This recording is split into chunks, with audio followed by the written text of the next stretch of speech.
This is how to perfect your throwing motion as a quarterback so that you get the best combination of power and accuracy. See, when you're winding up to throw, one thing I see a lot of quarterbacks do is they'll bring the ball way too close to their head. They won't extend their arm hardly at all, thinking that that is the best way to throw the ball accurately.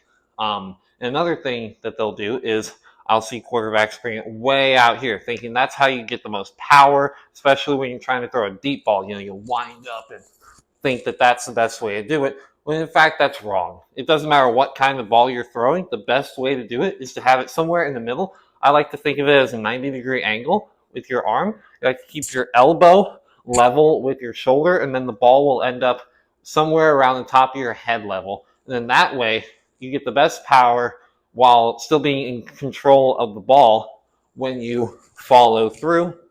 And then from the front, this is what it should look like. Of course, you know, you can throw a sidearm, you can throw perfectly over the top, but when you're winding up, you should have the ball, you should have your arm at about a 90-degree angle with the ball just above or right at the top of your head, depending on your arm length.